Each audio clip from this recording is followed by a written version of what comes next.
तो हमारे पास 2-3 तरीके हैं जीने के।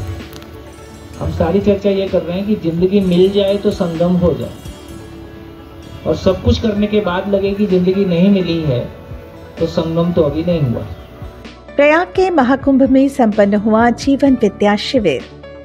देश की पावन नदियों गंगा, यमुना और सरस्वती के संगम स्थल प्रयाग में इन दिनों महाकुंभ मेला विश्व के सर्वाधिक श्रद्धालुओं की आस्था का केंद्र बना हुआ है।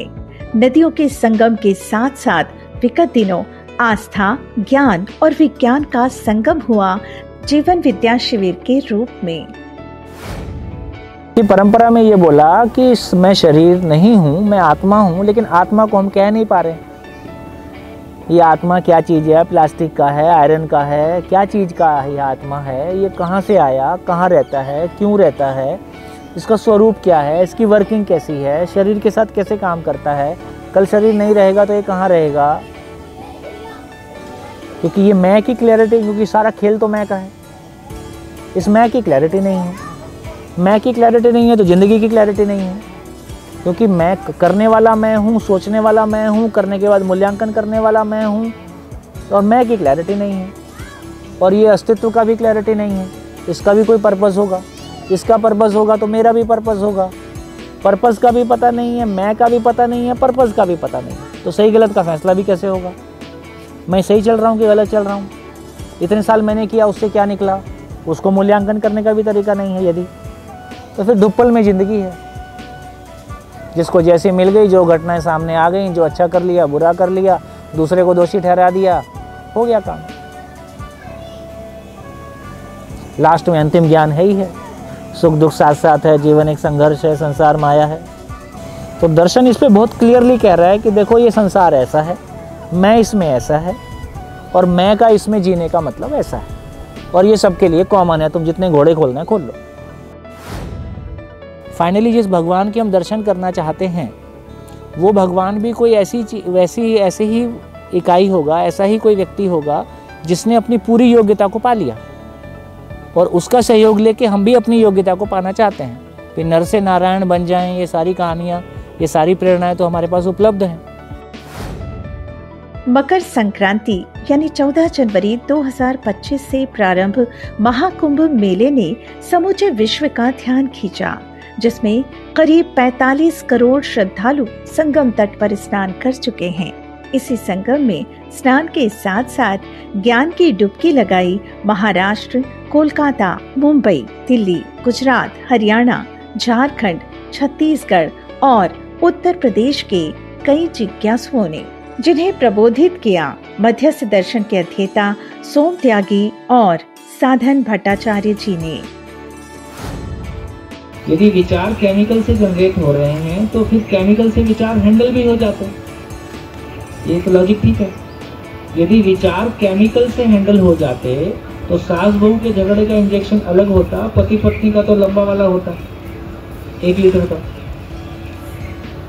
और मेरे मन में जो उठपटांग विचार आते हैं, भय का, असुरक्षा का, आइडेंटिटी क्राइसिस का, भूतकाल की पीड़ा, वर्तमान से विरोध, भविष्य की चिंता का, सबका अलग अलग इंजेक्शन होता। संसार के सभी लोग किसी चीज को समान रूप से चाहते हैं, हमेशा चाहते हैं। इसका मतलब है कि वो कोई एब्सोल्यूट वैल्यू मानव के पास है। जैसे हम कहें कि हम हमेशा सम्मानित रहना चाहते हैं कि बीच बीच में अपमानित होना चाहते हैं, या कोई भी व्यक्ति चाहेगा कि यार बीच में एक दिन अपमानित हो जाऊंगा तो चले, ऐसा स्वीकार नहीं है। एक क्षण के लिए भी अपमान स्वीकार नहीं। मेरा ही अपमान स्वीकार नहीं है, मेरे अपनों का भी सम्मान होता है, वो भी मेरे को स्वीकार नहीं है। अपनों का ही नहीं, यदि किसी भी व्यक्ति का भी मेरी उसके साथ में नेगेटिविटी नहीं है, तो मैं किसी भी व्यक्ति को अपमानित होते हुए देख के मेरे को खराब लगता है। तो इसका मतलब है, और ये सभी मानव के साथ समान है, तो मैं खुश रहना चाहता हूँ। ये भी क्वेश्चन बनता है ना कि हम लोग इतने इंटेलिजेंट, इतनी बड़ी उपलब्धियां पाए हुए लोग, इतना पूरा विश्व देखे हुए लोग, मैं खुश क्यों नहीं? मकर संक्रांति के दिन वर्ष 1920 में मध्यस्थ दर्शन के प्रणेता ए नागराज जी का भारत की धरती में अवतरण हुआ था।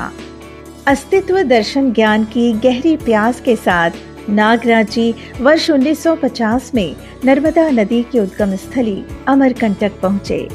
भारतीय दर्शन पद्धति से लगभग 20 वर्षों की धारणा, ध्यान, समाधि और संयम के बाद उन्हें ज्ञान का अनुभव हुआ, जिसे मध्यस्थ दर्शन जीवन विद्या के माध्यम से मानव जाति के सामने उन्होंने प्रस्तुत किया।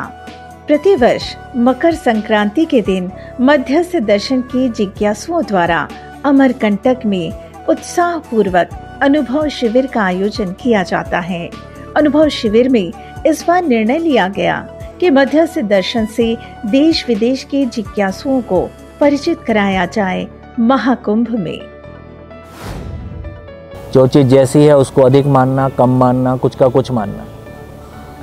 जैसे ये ख्याल आपको आता है कि ये सृष्टि एक है ना, नियम का मतलब ही है कि जो बदलता नहीं है। मानव भी उसी नियम से प्रकट हुआ है। जैसे हिंदू की किडनी और जैन की किडनी और बौद्ध की किडनी एक ही है कि अलग अलग है। ब्रेन भी एक ही है। डॉक्टर को पता नहीं चलता है हिंदू का शरीर है कि मुस्लिम का शरीर है। तो शरीर से हम एक हैं, ये तो मेडिकली प्रूव हो गया। अब ये मैं की प्रॉब्लम बस बची। अब मैं का भी पता चला कि दुनिया के सारे लोगों में सोचने समझने का जो पोटेंशियल है, विचार की जो ताकत है, सब में विचार की ताकत असीमित है कि कुछ भी सोचो विचार बना ही रहता। गलत सोचो सही सोचो, विचार की ताकत बनी ही रहती। ये सब में एक जैसी। आदिवासी भी वैसे ही है, नागराज जी भी वैसे ही हैं। विचार की ताकत सभी में असीम है, भिखारी में भी असीम है, आइंस्टीन में भी असीम है। जो मूल चाहत है वो भी सबकी एक जैसी है। कोई अपमानित होना नहीं चाहता, कोई दुखी होना नहीं चाहता, कोई असफल होना नहीं चाहता, और जिनको अपना मानता है उनको भी असफल होता हुआ देखना नहीं चाहता।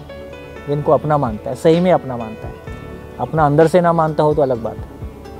अब ये भी एक है, और ये भी बहुत क्लियरली समझ में आ गया कि जो भी मेरी चाहत हैं वो संडे टू संडे हैं कि निरंतर हैं।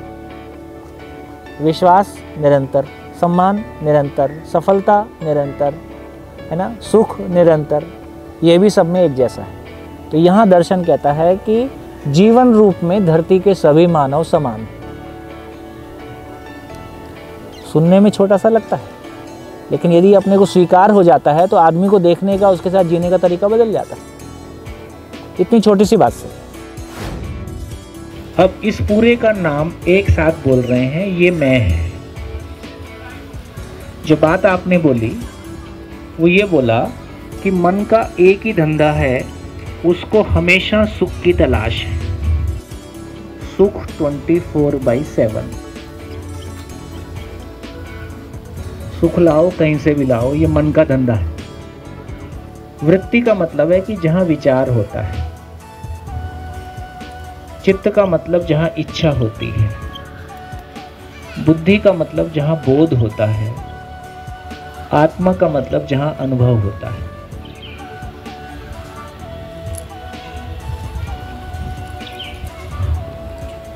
अब ये हमको बहुत क्लियर है कि मन ही शरीर को चलाता है, ब्रेन के थ्रू चलाता है।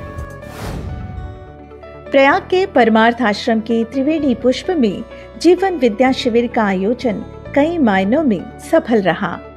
शिविर के दौरान परमार्थ आश्रम के प्रमुख स्वामी चिदानंद मुनि जी से शिविर के प्रबोधक सोम त्यागी जी, IASE यूनिवर्सिटी सरदार शहर के चांसलर श्री कनकमल दुग्गड़ जी, संकेत ठाकुर और अन्य जिज्ञासुओं की मुलाकात भी हुई। स्वामी चिदानंद मुनि जी ने इन सभी को अपने साथ त्रिवेणी संगम पर यज्ञ और गंगा आरती में आमंत्रित किया।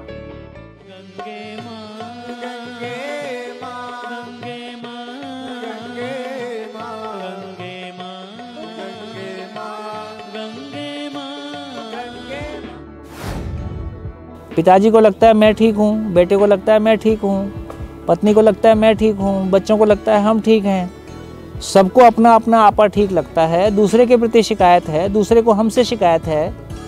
एक घर हमारा वो है जो हमको पता है, एक घर हमारा वो है जो हम दुनिया को दिखाते हैं।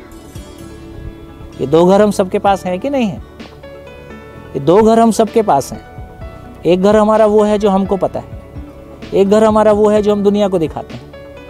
ये गैप जो है दिनों दिन बढ़े कि घटे? अब तो बढ़ क्या रहा है, अब तो आर पार ही हो गई है। पहले कम से कम दो लोग शादी किए, वो आपस में जूझ रहे हैं, कोई कम ज़्यादा हो रहा है। अब तो झंझट ही खत्म हो गया। बोले ना रहेगा बांस, ना बजेगी बांसुरी, ना शादी करेंगे ना झंझट होगा। शादी कर लिए तो बच्चे नहीं हैं, नहीं तो शादी नहीं किए। ये इतना माँ सुनामी लहर की तरह पहुंचा है बच्चों में। एक बच्चा जब माँ के गर्भ से आता है, उसके पास तो नहीं लेने वाला कॉलम बहुत छोटा है। वो तो सब कुछ अभी हमने को भाषा सिखा दिया, खाना सिखा दिया, चलना फिरना सिखा दिया, सब कुछ तो सिखा दिया। तो जो अच्छे संस्कार थे वो हम क्यों नहीं सिखा पाए? कभी ऐसा भी विचार आता होगा? हाँ, मतलब कहीं मैं जो बात कह रहा हूँ कि हमारी ताकत क्या है, हमारी जब हम बोल रहे हैं तो कौन है, ये भी एक सोचने की बात है। जब हम बोल रहे हैं कि हमारी ताकत कम है, तो नाक की ताकत कम है कि कान की ताकत कम है कि आँख की ताकत कम है कि पेट की ताकत कम है, किसकी ताकत कम है? मैं कह रहा हूँ कि मेरी ताकत कम है, तो वो हार्ट की ताकत नहीं है, वो ब्रेन की ताकत भी नहीं है, वो नाक की ताकत भी नहीं है। लेकिन फिर ये कौन है और किसकी ताकत है और ये कहाँ रहता है? यदि इसका पता ठीक से चल जाए तो डायरेक्टली कुछ काम कर पाएँ। महाकुंभ के अवसर पर सोम भैया और साधन भैया के साथ शिविर के आयोजक हिमांशु दुग्गड़, प्रशांत जी और अन्य शिविरार्थियों ने त्रिवेणी संगम में स्नान भी किया। तो हमारे पास 2-3 तरीके हैं जीने के। हम सारी चर्चा ये कर रहे हैं कि जिंदगी मिल जाए तो संगम हो जाए, और सब कुछ करने के बाद लगे कि जिंदगी नहीं मिली है तो संगम तो अभी नहीं हुआ। महाकुंभ मेला 2025 में आयोजित इस शिविर से शुरुआत हुई जीवन विद्या लोक व्यापीकरण अभियान की, जिसका संकल्प लिया गया था गत 2 फरवरी को दिव्य पथ संस्थान अमरकंटक की अध्यक्ष डॉक्टर शारदा शर्मा यानी आदरणीय अंबा दीदी के नेतृत्व में छत्तीसगढ़ के कई जिज्ञासुओं ने जीवन विद्या को पृथ्वी के जन जन तक पहुंचाने का संकल्प लिया है। तो संकल्प पूरा होगा ही, क्योंकि हमारी धरती तैयार हो रही है सुख समृद्धि से भरपूर जागृत मानव परंपरा के अवतरण के लिए।